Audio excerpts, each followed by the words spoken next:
Hi welcome back to my YouTube channel. ನನ್ನ ಹೆಸರು ಶಮ ಅಂತ. ಸೊ ನಾನು ಲಾಸ್ಟ್ ವೀಡಿಯೋಗಳಲ್ಲಿ ಹೇಳ್ತಾ ಇದ್ದೆ ನಂದು ಫಸ್ಟ್ 3-4 ಎಕ್ಸ್ಪೀರಿಯನ್ಸ್ ಹೇಗಿತ್ತು ಅಂತ. ನಾನು ಪಾರ್ಟ್ ಟೈಮ್ನ ಕ್ವಿಟ್ ಮಾಡಿ ಫುಲ್ ಟೈಮ್ ಜಾಬ್ಸ್ಗೆ ಅಪ್ಲೈ ಮಾಡೋಕ್ಕೆ ಶುರು ಮಾಡಿದೆ. I think one of the best decision I made is to start applying early. ಈ ವಿಡಿಯೋದಲ್ಲಿ ಹೇಗೆ ಸಿ ವಿನ ಸ್ಟ್ರಕ್ಚರ್ ಮಾಡಿದೆ, ಜಾಬ್ಸ್ಗೆ ಹೇಗೆಲ್ಲ ಅಪ್ಲೈ ಮಾಡಿದೆ, ಹಾಗೆ ನನ್ನ ಇಂಟರ್ವ್ಯೂ ಎಕ್ಸ್ಪೀರಿಯನ್ಸಸ್ UK ಅಲ್ಲಿ ಹೇಗಿತ್ತು ಅಂತ ಹೇಳ್ತೀನಿ. ಸಿ ವಿ ಮಾಡೋದಕ್ಕೆ ನಾನು ಯೂಸ್ ಮಾಡಿದ ವೆಬ್ಸೈಟ್ ಬಂದು ಯೂರೋಪಾಸ್ ಅಂತ. ಈ ವೆಬ್ಸೈಟ್ನ ಯುರೋಪಲ್ಲಿ ಸಿ ವಿ ಮಾಡೋದಕ್ಕೆ ತುಂಬ ಯೂಸ್ ಮಾಡ್ತಾರೆ. ಹಾಗೆ UKಗೂ ಕೂಡ ಇದು ವೆರಿ ರಿಲೆವೆಂಟ್ ಅಂತ ನಂಗೆ ಅನ್ಸುತ್ತೆ. ಕ್ಲಿಯರ್ ಸೆಕ್ಷನ್ಸ್ ಇರುತ್ತೆ, ಹಾಗೆ ಸ್ಟ್ರಕ್ಚರ್ ಕೂಡ ATS ಫ್ರೆಂಡ್ಲಿ ಆಗಿರುತ್ತೆ. ಇದೇ ವೆಬ್ಸೈಟಲ್ಲಿ ನೀವು ಕವರ್ ಲೆಟರ್ ಕೂಡ ಮಾಡ್ಬೋದು. ಸೊ ನೀವು ಯಾವುದೇ ಜಾಬ್ ಡಿಸ್ಕ್ರಿಪ್ಷನ್ ಮ್ಯಾಚ್ ಆಗೋ ಥರ ಸಿ ವಿನ ಎಡಿಟ್ ಮಾಡ್ತಿದ್ರೆ ಈ ವೆಬ್ಸೈಟಲ್ಲಿ ತುಂಬ ಈಸಿಯಾಗಿ ಅದನ್ನು ಮಾಡ್ಬೋದು. ಯಾರೆಲ್ಲ ಜಾಬ್ ಅಪ್ಲೈ ಮಾಡೋದಕ್ಕೆ ಸಿ ವಿ ಸ್ಟ್ರಕ್ಚರ್ ಮಾಡ್ತಾ ಇದ್ದೀರೋ ಯೂರೋಪಾಸ್ನ ಒಂದ್ಸತಿ ಟ್ರೈ ಮಾಡಿ. ಸೊ ನಾನು ಸಿ ವಿನ ಸ್ಟ್ರಕ್ಚರ್ ಮಾಡೋದಕ್ಕೆ ಐ ಥಿಂಕ್ 2-3 ವೀಕ್ಸ್ ತೊಗೊಂಡೆ. ನಾನು 3 ಥರ ಸಿ ವಿನ ಮಾಡ್ಕೊಂಡಿದ್ದೆ. ಬಿಕಾಸ್ ನಾನು ಇಂಜಿನಿಯರಿಂಗ್ ಮಾಡಿದ್ದು ಎಲೆಕ್ಟ್ರಾನಿಕ್ಸ್ ಆ್ಯಂಡ್ ಕಮ್ಯುನಿಕೇಷನಲ್ಲಿ, ಹಾಗೆ ಮಾಸ್ಟರ್ಸ್ ಮಾಡೋಕ್ಕೆ ಬಂದಿದ್ದು ಎಲೆಕ್ಟ್ರಿಕಲ್ ಆ್ಯಂಡ್ ಎಲೆಕ್ಟ್ರಾನಿಕ್ಸ್. ಸೊ ನಾನೇನು ಮಾಡಿದೆ, 3 ಸ್ಟ್ರೀಮ್ಸ್ಗೂ ಅಪ್ಲೈ ಮಾಡೋದಕ್ಕೆ ಅಂತ 3 ಡಿಫ್ರೆಂಟ್ ಸಿ ವಿಸ್ನ ಮಾಡ್ಕೊಂಡಿದ್ದೆ. ಎಲೆಕ್ಟ್ರಾನಿಕ್ಸಿಗೊಂದು, ಎಲೆಕ್ಟ್ರಿಕಲಿಗೊಂದು, ಹಾಗೆ ಕಮ್ಯುನಿಕೇಷನ್ ಒಂದು. ಬಟ್ ನನ್ನ ಮೇಜರ್ ಏನಿತ್ತು, ಈ ಸ್ಟ್ರೀಮ್ನ ಸೆಲೆಕ್ಟ್ ಮಾಡಿಕೊಂಡು ನಾನು ರೋಬೋಟಿಕ್ಸಿಗೆ ಹೋಗಬೇಕು ಅನ್ನೋದು ನನ್ನ ತಲೆಯಲ್ಲಿತ್ತು. ಎಲೆಕ್ಟ್ರಾನಿಕ್ಸ್ ಆಗಲಿ, ಎಲೆಕ್ಟ್ರಿಕಲ್ ಆಗಲಿ ಅಥವಾ ಕಮ್ಯುನಿಕೇಷನ್ ಆಗಲಿ, ಒಟ್ನಲ್ಲಿ ರೋಬೋಟಿಕ್ಸ್ ಫೀಲ್ಡಿಗೆ ಎಂಟರ್ ಆಗಬೇಕಂತ ಇತ್ತು. ಅವಾಗ ಜಸ್ಟ್ ಕೋವಿಡ್ ಮುಗಿದ್ರಿಂದ ಎಷ್ಟು ಜಾಬ್ಸ್ ಅಪ್ಲೈ ಮಾಡಿದ್ರೂ ಎಲ್ಲದೂ ರಿಜೆಕ್ಟೇ ಆಗ್ತಾಯಿತ್ತು. ಸೊ ಜಾಬ್ಸ್ ಅಪ್ಲೈ ಮಾಡೋದಕ್ಕೆ ನಾನು ಯೂಸ್ ಮಾಡಿದ್ದು ಮೇನ್ ಆಗಿ ಲಿಂಕ್ಡ್ಇನ್ನ. ಲಿಂಕ್ಡ್ಇನ್ಗೆ ಎಷ್ಟು ಅಡಿಕ್ಟ್ ಆಗಿದೆ ಅಂತಂದರೆ, ಬೆಳಗ್ಗೆ ಎದ್ದ ತಕ್ಷಣ ನಾನು ಲಿಂಕ್ಡ್ಇನ್ನೇ ಓಪನ್ ಮಾಡ್ತಾಯಿದ್ದೆ. ಇವಾಗ ಹೇಗೆ ಇನ್ಸ್ಟಾಗ್ರಾಮ್ನ ಓಪನ್ ಮಾಡ್ತೀನೋ ಅದೇ ರೀತಿ ಮುಂಚೆ ಲಿಂಕ್ಡ್ಇನ್ನ ಓಪನ್ ಮಾಡ್ತಾಯಿದ್ದೆ.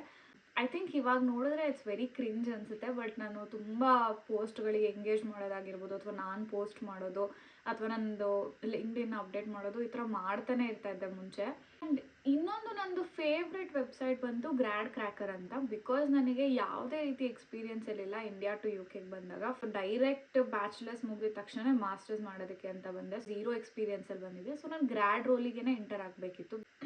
ಏನಿದು ಗ್ರ್ಯಾಜುಯೇಟ್ ಸ್ಕೀಮ್ ಅಂತಂದರೆ 2 years ಸ್ಟ್ರಕ್ಚರ್ಡ್ ಪ್ರೋಗ್ರಾಮ್ ಇದು. So you earn while you learn, ಇದು ಇದ್ರದ್ದು ಕಾನ್ಸೆಪ್ಟು. ಸೊ 2 years ನಿಮಗೆ ನಿಮ್ಮ ಜಾಬಲ್ಲೇ ಟ್ರೈನಿಂಗ್ ಸಿಗುತ್ತೆ. ಹಾಗೆ ನಾರ್ಮಲ್ ಫುಲ್ ಟೈಮ್ ಎಂಪ್ಲಾಯಿಗೆ ಏನು ಸ್ಯಾಲ್ರಿ ಸಿಗುತ್ತೋ ನಿಮಗೂ ಕೂಡ ಅದೇ ಸ್ಯಾಲ್ರಿ ಸಿಗುತ್ತೆ. 2 years ಸ್ಟ್ರಕ್ಚರ್ಡ್ ಪ್ರೋಗ್ರಾಮ್ ಆದರೆ ಇದು. ಈ ಪ್ರೋಗ್ರಾಮ್ ಯೂಶ್ವಲಿ ಸೆಪ್ಟೆಂಬರಲ್ಲಿ ಸ್ಟಾರ್ಟ್ ಆಗುತ್ತೆ. ನೆಕ್ಸ್ಟ್ ಸೆಪ್ಟೆಂಬರ್ ಇಂಟೇಕಿಗೆ ಇವರು ನವಂಬರ್-ಡಿಸೆಂಬರಲ್ಲೇ ಅಪ್ಲಿಕೇಶನ್ಸ್ ಓಪನ್ ಮಾಡ್ತಾರೆ. ಸೊ ಆಲ್ಮೋಸ್ಟ್ 1 year ಮುಂಚೆನೇ ಅಪ್ಲಿಕೇಶನ್ ಪ್ರೊಸೆಸ್ ಶುರು ಆಗುತ್ತೆ ಇದಕ್ಕೆ. ಇದೊಂದೇ ಕಾರಣಕ್ಕೆ ನಾನು ಯಾರ್ಯಾರು ಮಾಸ್ಟರ್ಸ್ ಮಾಡೋದಕ್ಕೆ ಬರ್ತಾರೋ ಅವರೆಲ್ಲರಿಗೂ ಬೇಗ ಅಪ್ಲೈ ಮಾಡಿ ಅಂತ ಹೇಳೋದೇ ಇದಕ್ಕೆ. ಬಿಕಾಸ್ 1 year ಅಪ್ಲಿಕೇಶನ್ ಪ್ರೊಸೆಸ್ ಆಗಿರೋದ್ರಿಂದ ನೀವೇನಾದರೂ ನಂದು ಕೋರ್ಸ್ ಮುಗಿದ ಮೇಲೆ ನಾನು ಅಪ್ಲೈ ಮಾಡೋಕ್ಕೆ ಸ್ಟಾರ್ಟ್ ಮಾಡ್ತೀನಿ ಅಂತಂದರೆ, ನಂಬರ್ 1 ಅವಾಗ ಅಪ್ಲಿಕೇಶನ್ಸ್ ಎಲ್ಲ ಕ್ಲೋಸ್ ಆಗಿರುತ್ತೆ. ಸೊ ನೀವು ನೆಕ್ಸ್ಟ್ ಇಂಟೇಕಿಗೆ ಕಾಯಬೇಕಾಗಿರುತ್ತೆ. ಆ್ಯಂಡ್ ಸೆಕೆಂಡ್ ಏನಂತಂದರೆ, ನಿಮ್ಮದು ಸ್ಟಡೀಸ್ ಆದಮೇಲೆ ಜಸ್ಟ್ 2 years ವ್ಯಾಲಿಡ್ ಇರುತ್ತೆ ನಿಮ್ಮ ವೀಸಾ. ಸೊ ಇನ್ ಕೇಸ್ ನೀವು ನೆಕ್ಸ್ಟ್ ಇಂಟೇಕಿಗೆ ವೆಯ್ಟ್ ಮಾಡಿದ್ರೆ ಅವ್ರು ಹೇಳ್ತಾರೆ, ಓಕೆ ನಿಮ್ಮದು 2 years ಕಂಪ್ಲೀಟ್ ಗ್ರ್ಯಾಡ್ ಸ್ಕೀಮ್ನ ಮಾಡೋದಕ್ಕೆ ವೀಸಾ ಇಲ್ಲ ಅಂತ ಹೇಳಿ ರಿಜೆಕ್ಟ್ ಮಾಡ್ತಾರೆ. ಹಾಗಾಗಿನೇ ಸ್ಟಡೀಸ್ ಮಾಡಬೇಕಾದ್ರೇ ಗ್ರ್ಯಾಜುಯೇಟ್ ಸ್ಕೀಮಿಗೆ ಅಪ್ಲೈ ಮಾಡಿ. ಒಂದು ಗ್ರ್ಯಾಡ್ ಕ್ರ್ಯಾಕರ್, ಇನ್ನೊಂದು ಲಿಂಕ್ಡ್ಇನ್. ಇದು ಎರಡನ್ನೇ ನಾನು ಮೇನಾಗಿ ಯೂಸ್ ಮಾಡಿದ್ದು. ಸೊ ಎವ್ರಿ ಡೇ ಒಂದು 50-60 ಅಪ್ಲಿಕೇಶನ್ಸ್ ಆಗ್ತಾಯಿದೆ. ಮೋಸ್ಟ್ ಈಸಿ ಅಪ್ಲೈಯೇ, ಬಟ್ ಲಾಂಗ್ ಅಪ್ಲಿಕೇಶನ್ ಪ್ರಾಸೆಸ್ ಇರೋವಂಥದ್ದನ್ನು ಮಿನಿಮಮ್ 10 ಅಥವಾ 15 ಮಾಡ್ತಾಯಿದ್ದೆ ಎವ್ರಿ ಡೇ. ಲಿಟ್ರಲಿ ಅದನ್ನೇ ಫುಲ್ ಟೈಮ್ ಜಾಬ್ ಥರ ನಾನು ಅಪ್ಲಿಕೇಶನ್ಸ್ ಆಗ್ತಾಯಿದ್ದೆ. ಸೊ ಜಾಬ್ಸಿಗೆ ಅಪ್ಲೈ ಮಾಡ್ತಾನೆ ನಾನು ಟೆಕ್ನಿಕಲ್ ಸ್ಕಿಲ್ಸ್ ಮತ್ತು ಸಾಫ್ಟ್ ಸ್ಕಿಲ್ಸ್ ಎಲ್ಲದನ್ನು ಮುಂಚೆನೇ ಪ್ರಾಕ್ಟೀಸ್ ಮಾಡ್ತಾಯಿದ್ದೆ.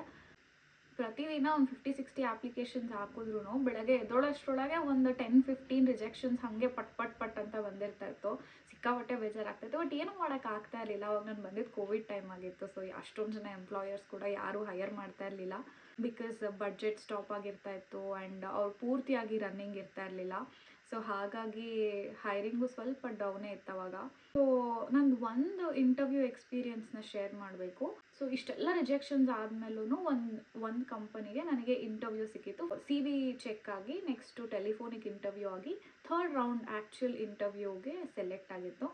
ಈ ಕಂಪನಿ ನನ್ನ ವಿಷನಿಗೆ ಸ್ವಲ್ಪ ಹತ್ತಿರವಾಗಿತ್ತು. So I was very happy. Okay, ಚೆನ್ನಾಗೆಲ್ಲ ಪ್ರಿಪೇರ್ ಆಗಿ ಅವತ್ತಿನ ದಿನ ಬೆಳಗ್ಗೆ ಎದ್ದು ರೆಡಿ ಆಗ್ತಾ ಇದ್ದೆ ನಾನು ಇಂಟರ್ವ್ಯೂಗೆ ಅಂತ. ಒಂದು 2 hours ಮುಂಚೆ ಮೀಟಿಂಗ್ ಇನ್ವೈಟ್ ಬಂತು.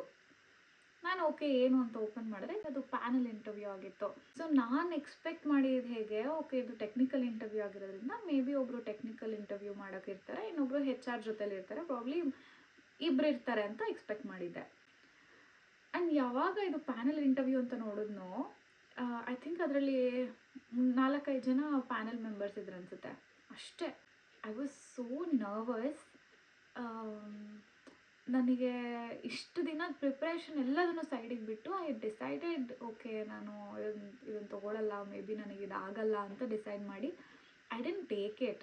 I didn't attend the interview at all. Just because ಅದು ಪ್ಯಾನಲ್ ಇಂಟರ್ವ್ಯೂ ಅಂತ I did not attend. And ಇವಾಗ ಅದನ್ನು ಯೋಚನೆ ಮಾಡಿದ್ರೆ ಐ ಫೀಲ್ ಸೋ ಡಮ್. ಯಾರು ಅಷ್ಟು ಒಳ್ಳೆ ಆಪರ್ಚುನಿಟಿನ ಅಷ್ಟು ಈಸಿಯಾಗಿ ಬಿಟ್ಕೊಡ್ತಾರೆ ಅಂತ ಐ ಡೋಂಟ್ ಅಂಡರ್ಸ್ಟ್ಯಾಂಡ್. ನನಗೆ ಅವಾಗ ಏನು ಓಡ್ತಾ ಇತ್ತು ನನ್ನ ತಲೆಯಲ್ಲಿ ಅಂತ. But I did not attend. And ಅದಾದಮೇಲೆ ಯಾವಾಗೆಲ್ಲ ರಿಜೆಕ್ಷನ್ಸ್ ಬರ್ತಾಯಿತ್ತು ನನಗೆ ಅವಾಗ ಗಿಲ್ಟ್ ಫೀಲ್ ಆಗ್ತಾಯಿತ್ತು. ಮೇ ಬಿ ಅದನ್ನು ಅಟೆಂಡ್ ಮಾಡಿದರೆ ಸಿಕ್ತಿತ್ತೋ ಸಿಕ್ತಿರ್ಲಿಲ್ವೋ ಅದು ಸೆಕೆಂಡ್ರಿ. ಬಟ್ ಇಂಟರ್ವ್ಯೂನೇ ಅಟೆಂಡ್ ಮಾಡಲಿಲ್ವಲ್ಲ, ಅದೊಂದು ಎಕ್ಸ್ಪೀರಿಯನ್ಸ್ನೂ ಕೂಡ ನಂಗೆ ತೊಗೊಳಕ್ಕಾಗಲಿಲ್ವಲ್ಲ ಅಂತ ನಂಗೆ ಸಿಕ್ಕಾಪಟ್ಟೆ ಗಿಲ್ಟ್ ಆಯಿತು. But it was too late. Interview ಆಗೋಗಿತ್ತು. I couldn't attend.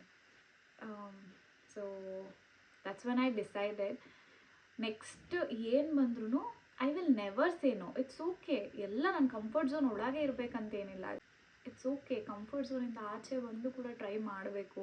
ಅದರ್ವೈಸ್ ನಾನು ಇವಾಗ ಫಸ್ಟ್ ಆಫ್ ಆಲ್ ನಾನು ಪಾರ್ಟ್ ಟೈಮ್ಗೂ ಹೋಗ್ತಾ ಇಲ್ಲ, ಬಿಟ್ಟು ಮನೇಲಿ ಕೂತ್ಕೊಂಡಿದ್ದೀನಿ ಫುಲ್ ಟೈಮ್ ಜಾಬ್ ಅಪ್ಲೈ ಮಾಡೋದಕ್ಕೆ ಅಂತ. ಆ್ಯಂಡ್ ಬಂದಿರೋ ಆಪರ್ಚುನಿಟಿನ ನಾನೇ ಸರಿಯಾಗಿ ಬಳಸ್ಕೊಳ್ಳಿಲ್ಲ ಅಂತ ಸಿಕ್ಕಾಪಟ್ಟೆ ಗಿಲ್ಟ್ ಆಯಿತು. ಆ್ಯಂಡ್ ಅದಾದಮೇಲೆ ತುಂಬ ಸೀರಿಯಸ್ಸಾಗಿ ಪ್ರಿಪೇರ್ ಆಗೋಕ್ಕೆ ಶುರು ಮಾಡಿದೆ.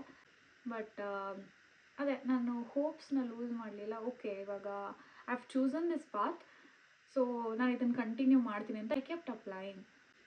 ಸೊ ಹೇಗೆ ಪ್ರಿಪೇರ್ ಆಗ್ತಾ ಇದೆ ಅಂತಂದರೆ, ಇವಾಗ ಸಾಫ್ಟ್ ಸ್ಕಿಲ್ಗೆ ಒಂದೊಂದು ಸಿಚುವೇಶನ್ ನನ್ನ ಲೈಫಲ್ಲಿ ಆಗಿರೋದು. ಓಕೆ, ನನ್ನ ಪ್ರಾಜೆಕ್ಟ್ ಈ ಥರ ಲೀಡ್ ಮಾಡಿದೆ, ಆ ಥರ ಮಾಡಿದೆ, ಅದನ್ನೆಲ್ಲ ಒಂದು ನೀಟಾಗಿ ಸ್ಟ್ರಕ್ಚರ್ ಮಾಡಿ ಒನ್ ಮಿನಿಟ್ ಒಳಗಡೆ ಹೇಳೋ ಅಂಥ ಸ್ಟೋರಿ ಥರ ರೆಡಿ ಮಾಡ್ಕೊಳ್ತಾ ಇದ್ದೆ. ಪ್ರತಿ ಕ್ವೆಶನಿಗೂ ಡಿಫ್ರೆಂಟ್ ಆನ್ಸರ್ ಪ್ರಿಪೇರ್ ಆಗಬೇಕಂತ ಏನಿಲ್ಲಲ್ಲ. ಈ ಕ್ವೆಶನ್ನ 4-5 ಥರ ಹೇಳಿದ್ರು ಸೇಮ್ ಆನ್ಸರ್ನ ಹೇಳೋ ಥರ ರೆಡಿ ಆದೆ. ಸೊ ಬರ್ಕೊಂಡು ಸ್ಟಾರ್ ಮೆಥಡಲ್ಲಿ ಬರ್ಕೊಂಡು ಅದನ್ನು ಪ್ರಿಪೇರ್ ಆದೆ. ಒಂದು 10 to 15 ಎಕ್ಸಾಂಪಲ್ಸ್ನ ನಾನು ಈ ಥರ ಬರ್ಕೊಂಡು ಪ್ರಿಪೇರ್ ಆಗಿದೆ. ಸೊ ನಾನು ಯಾವುದೇ ಥರ ಕ್ವೆಶನ್ ಕೇಳಿದ್ರು I had an example to answer. So ನೀವೇನು ಮಾಡಬೇಕು, ನೀವು ಮಾಡಿರೋ ಪ್ರಾಜೆಕ್ಟ್ಸ್ನ ಹೇಗೆ ಮಾಡಿದ್ರಿ, instead of talking okay we did it as a group, talk about what's your contribution. ಆ ಗ್ರೂಪ್ ಪ್ರಾಜೆಕ್ಟ್ ಆಗಿರೋ ಕೂಡ ಅದರಲ್ಲಿ ನಿಮ್ಮ ಕಾಂಟ್ರಿಬ್ಯೂಷನ್ ಏನಿತ್ತು. ಇನ್ ಕೇಸ್ ಏನಾದರೂ ಅವ್ರು ಕೇಳಿರೋ ಕ್ವೆಶನ್ಗೆ ನಿಮ್ಮ ಹತ್ರ ಎಕ್ಸಾಂಪಲ್ ಇಲ್ಲ ಅಂತಂದರೆ ಆ ಸಿಚುವೇಶನಲ್ಲಿ ಬಂದರೆ ನೀವು ಹೇಗೆ ಅದನ್ನು ಸಾಲ್ವ್ ಮಾಡ್ತೀರಾ. For example, give me an example where you solved a conflict in your team. ಆ ಥರ ಏನಾದರೂ ಕ್ವೆಶನ್ ಬಂದರೆ ನೀವೇನಾದರೂ ಕಾನ್ಫ್ಲಿಕ್ಟ್ಸ್ನ ಸಾಲ್ವ್ ಮಾಡಿದರೆ ಅದ್ರ ಬಗ್ಗೆ ಮಾತಾಡಿ. ಇನ್ ಕೇಸ್ ನೀವು ಅದನ್ನು ಸಾಲ್ವ್ ಮಾಡಿಲ್ಲ ಅಥವಾ ಆ ಥರ ಸಿಚುವೇಶನ್ನ ನೀವು ಎನ್ಕೌಂಟರೇ ಮಾಡಿಲ್ಲ ಅಂತಂದರೆ ಆ ಸಿಚುವೇಶನಲ್ಲಿ ಇದ್ದರೆ ನೀವೇನು ಮಾಡ್ತೀರಾ. I have not encountered this situation before, but if I was in this situation I would do this. That's how you should answer. Technical ಕ್ವೆಶನ್ಸಿಗೆ ನಿಮ್ಮ ಕೋರ್ಸ್ ಹೇಗಿದೆಯೋ ಹಾಗೆ ಬೇಸಿಕ್ಸ್ ಎಲ್ಲ ಪ್ರಿಪೇರ್ ಆಗಿ. UK ಇಂಟರ್ವ್ಯೂ ಸ್ಟೆಪ್ಸ್ ಹೇಗಿರುತ್ತೆ ಅಂತಂದರೆ, ಫಸ್ಟ್ ಸ್ಟೇಜ್ ಬಂದು CV short list ಆಗಬೇಕು. ನೀವು ಹಾಕಿರೋ CV ಹಾಗೆ ಅವ್ರ ಜಾಬ್ ಡಿಸ್ಕ್ರಿಪ್ಷನಿಗೆ ಮ್ಯಾಚ್ ಆಗ್ತಾ ಇದೆ, ಕ್ಲೋಸ್ ಮ್ಯಾಚ್ ಆಗ್ತಾ ಇದೆ. ಇವಾಗ ಜಾಬ್ ಡಿಸ್ಕ್ರಿಪ್ಷನಲ್ಲಿ 10 ಡಿಫ್ರೆಂಟ್ ಸ್ಕಿಲ್ಸ್ ಇದ್ದರೆ ನಿಮ್ಮ ಹತ್ರ 10 ಇರಬೇಕಂತ ಏನಿಲ್ಲ. ಕ್ಲೋಸ್ ಮ್ಯಾಚ್, ಪ್ರಾಬ್ಲಿ ಒಂದು 5-6 ಮ್ಯಾಚ್ ಆಗ್ತಿದೆ ಅಂದ್ರೂ you have a good chance. Once ನಿಮ್ಮ CV ಶಾರ್ಟ್ ಲಿಸ್ಟ್ ಆಗಿದ ತಕ್ಷಣ most of the company telephonic interview ಅಂತ ಮಾಡ್ತಾರೆ. ಜಸ್ಟ್ ರ್ಯಾಂಡಮ್ ಆಗಿ ಕಾಲ್ ಮಾಡಿ ಏನೂ ಜಾಸ್ತಿ ಕೇಳೋದಿಲ್ಲ. What is your motivation, company ಬಗ್ಗೆ ಏನು ಗೊತ್ತು, ಈ ಥರ ನಾರ್ಮಲ್ ಕ್ವೆಶನ್ಸ್ನ ಕೇಳ್ತಾರೆ.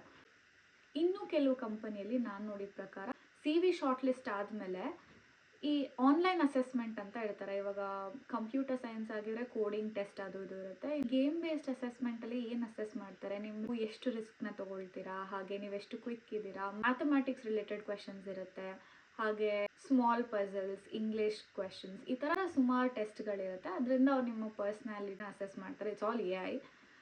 ಸೊ ಇದೆಲ್ಲ ಆದಮೇಲೆ ಮೇನ್ ಇಂಟರ್ವ್ಯೂ ಇರುತ್ತೆ. ಕೆಲವು ಕಂಪನಿಯಲ್ಲಿ main interview just single person ಜೊತೆ ಆಗುತ್ತೆ. ಇನ್ನೂ ಕೆಲವು ಕಂಪನಿಯಲ್ಲಿ 2-3 ಮೆಂಬರ್ಸ್ ಇರ್ತಾರೆ. So they all assess you together. ಭಯ ಪಡೋವಂಥದ್ದು ಏನಿರಲ್ಲ. ಇಂಟರ್ವ್ಯೂ ಚೆನ್ನಾಗಿ ಸೆಲೆಕ್ಟ್ ಆದರೆ ವೆರಿ ವೆಲ್. ಅದರ್ವೈಸ್ ಇವಾಗ ನೀವೇನೋ ಚೆನ್ನಾಗಿ ಮಾಡೋಕ್ಕಾಗಲಿ, ಟೆಕ್ನಿಕಲ್ ಕ್ವೆಶನ್ಸ್ಗೋ ಸಾಫ್ಟ್ ಸ್ಕಿಲ್ಗೋ ಕರೆಕ್ಟಾಗಿ ಆನ್ಸರ್ ಮಾಡಿಲ್ಲ ಅಂದರೆ ಇಟ್ಸ್ ಓಕೆ. ನಂಬರ್ 1 ನಿಮಗೊಂದು ಎಕ್ಸ್ಪೀರಿಯನ್ಸ್ ಸಿಕ್ಕಿದೆ. ಸೊ ನೆಕ್ಸ್ಟ್ ಇಂಟರ್ವ್ಯೂಗೆ ನಿಮ್ಗೊಂದು ಐಡಿಯಾ ಬರುತ್ತೆ ಯಾವ ಥರ ಕ್ವೆಶನ್ಸ್ ಕೇಳ್ತಾರೆ ಅಂತ. ಆ್ಯಂಡ್ ಇನ್ನೊಂದೇನು ಅಂತಂದರೆ ನೀವು ಮತ್ತೆ ಅವ್ರನ್ನ ನೋಡೋದು ಇಲ್ಲ. ಒಂದು 100%ನ ಇಂಟರ್ವ್ಯೂಲ್ಲಿ ಕೊಡಿ. ಅದಾದಮೇಲೆ ಹೀಗೆ ಇಂಟರ್ವ್ಯೂಸ್ ತೊಗೊಳ್ತಾ ನನಗೊಂದು ಐಡಿಯಾ ಬಂತು. ಓಕೆ, ಈ ಥರ ಕೇಳ್ತಾರೆ, ಸೊ ನಾನು ಈ ಥರ ಹೇಳಬೇಕು, ಈ ಥರ ರೆಡಿ ಆಗಬೇಕು. ಆ್ಯಂಡ್ ಪ್ರತಿ ಇಂಟರ್ವ್ಯೂ ಆಗಿ ರಿಜೆಕ್ಟ್ ಆದಮೇಲೂ ನಾನು ಫೀಡ್ಬ್ಯಾಕ್ನ ಕೇಳ್ತಿದ್ದೆ. ಸೊ ಆ ಫೀಡ್ಬ್ಯಾಕಿಂದ ಓಕೆ, ನಾನು ಇದನ್ನು ತಪ್ಪು ಮಾಡಿದೆ, ನೆಕ್ಸ್ಟ್ ಟೈಮ್ ಇದನ್ನು ಸರಿ ಮಾಡ್ಕೊಳ್ಬೇಕು ಅಂತ ಪ್ರತಿ ಫೀಡ್ಬ್ಯಾಕಿಂದನೂ ಒಂದೊಂದು ಕಲಿತಾ ಹೋದೆ. ಸೊ ಈ ರೀತಿ ನನ್ನ ಜಾಬ್ ಸರ್ಚ್ ಇತ್ತು. ನೆಕ್ಸ್ಟ್ ವಿಡಿಯೋದಲ್ಲಿ ಜಾಬ್ ಹೇಗೆ ಸಿಕ್ತು ಆ್ಯಂಡ್ ಈ ಜಾಬಲ್ಲಿ ಏನೇನು ಆಯಿತು, ನನ್ನ ಫಸ್ಟ್ ಕೆಲ್ಸಕ್ಕೆ ಸೇರಿಕೊಂಡಾಗ ನನಗೆ ಹೇಗೆ ಅನಿಸ್ತಾ ಇತ್ತು, ನನ್ನ ಎಕ್ಸ್ಪೀರಿಯನ್ಸ್ ಹೇಗಿತ್ತು, ಎಲ್ಲದನ್ನು ನೆಕ್ಸ್ಟ್ ವಿಡಿಯೋದಲ್ಲಿ ಶೇರ್ ಮಾಡ್ತೀನಿ. ಐ ಥಿಂಕ್ ಈ ವಿಡಿಯೋ ಇಷ್ಟ ಆಗಿದೆ ಅಂದ್ಕೊಳ್ತೀನಿ. ಮತ್ತೆ ಮುಂದಿನ ವಿಡಿಯೋಲಿ ಸಿಗೋವರೆಗೂ ಟೇಕ್ ಕೇರ್, ಬಾಯ್.